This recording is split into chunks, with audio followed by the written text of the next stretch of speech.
So several months ago, I switched from using free music for my YouTube channel to only using paid music that comes from a subscription service. Here's why. And music can really enhance and improve the quality of a video. And of course, it has to be the right music. You can't just throw any music in there.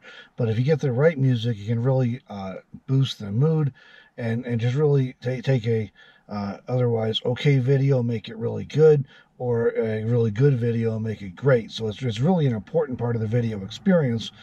But for small creators, small YouTube channels, the expense and aggravation of dealing with licensing for commercial music is usually just prohibitive. It's not realistic or reasonable. So one of the options is trying to find things that are released under Creative Commons and are available for royalty free, so you're not having to pay royalties based on how many views you get. Another option is to pay for each song, a license for each song based on your expected usage. And again, you want royalty free, but that becomes a real hassle. You have to source a song and then acquire the license to it. And if you're doing a video a month, maybe that's okay, for example. But if you're putting out multiple videos a week, that just becomes a real hassle. So what's finally evolved kind of an in-between thing that works really well for a lot of creators is subscription services. And the one I use is Epidemic Sound. And the great thing with Epidemic Sound is you pay one price per month based on the volume of your channel. At this time, they start at $15 a month. And it allows you to use any of their music on one channel royalty free. And I actually have two channels I maintain. I have this one, plus I have our two Meander channels, so I'm paying that twice. So I pay $30 a month, and as the channels get bigger, that price will go up, but hopefully by that point it's worth it to me to continue. But so the reason, why does this matter? Okay, first of all, it's pretty obvious you can't use copyrighted music inappropriately without permission on YouTube. Here's the problem, though, that we've run into.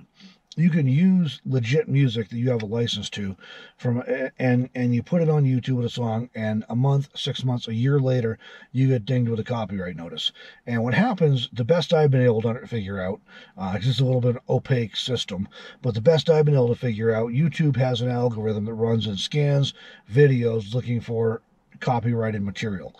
Now, that would be great if it worked, but unfortunately, they frequently misidentify music, and when that happens, they immediately send a notice to the suspected copyright holder of that music, and all of your revenue from that video is seized pending your appeal or your contest of that. That is hugely demoralizing and frustrating and time-consuming to have to go in and fill out a appeal and contest YouTube's assumption that you have copyrighted music that you don't have the rights to. And in the first place, the form you have to fill out doesn't even have, there's like 6 things you can check off for why you're contesting. There is not an option for you misidentified the song. So you start off with having to, it's just a bad deal from the beginning, and it's very frustrating. Now, the last time I got hit with one of these on copyright on music that I had a license for through and permission to use, fortunately, the company that YouTube thought was the copyright holder dropped it before I ever even got a chance to get online and contest it. So that's the first time that's ever happened. I have not run into that before. In every other case, I have to contest it and go through a whole process.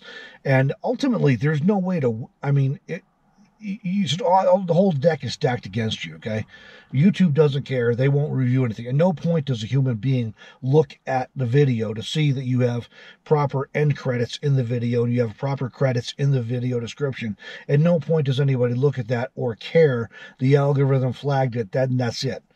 And so you're dependent on this music company that got notified that it's their music actually taking the time then to go and look at the video and say, oh yeah, oops, that's not our song. There is no, it's just ridiculous, okay? There is no process to get a human being, to force a human being to actually look at this. And in the meantime, the creator who's falsely accused is just guilty as charged. There's no way to really work around that. So you really have to be ready to fight for that.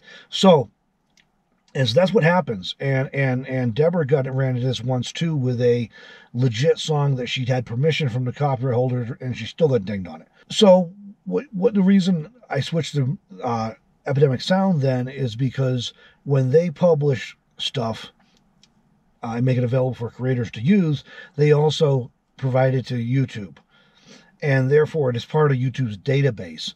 And so since I've been using Epidemic Sound for 2 channels, and Deborah has been using it on her channel as well, we have not had any false copyright claim problems.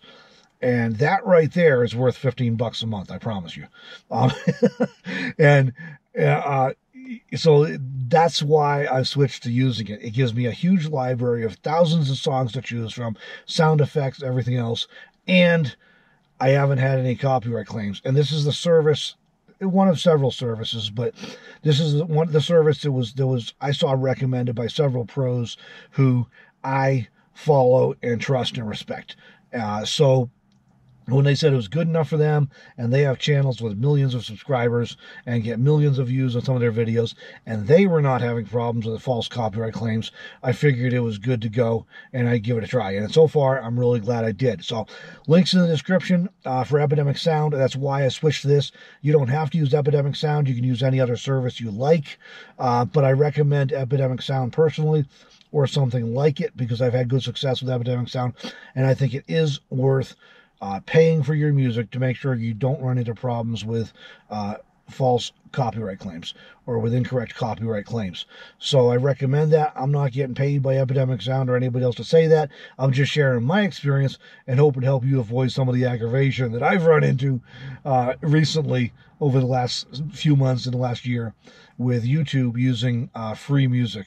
So I think it's worth one of those things where if you're going to do YouTube and you're serious about going beyond just like doing it as a hobby, and that's fine if that's all you want to do with it. But if you want to move it beyond just being a hobby and you want to be able to use music, and monetize, I definitely recommend paying for any music you use. I just think it makes the most sense.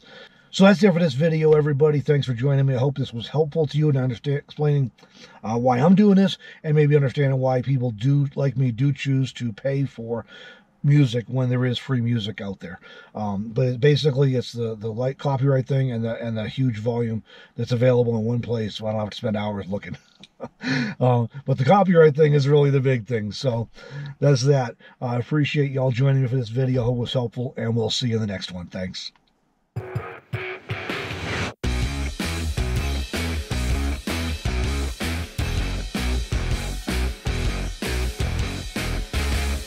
And I am recording inside in a hot car today because we're staying in a nice campsite on the Eagle River in Colorado.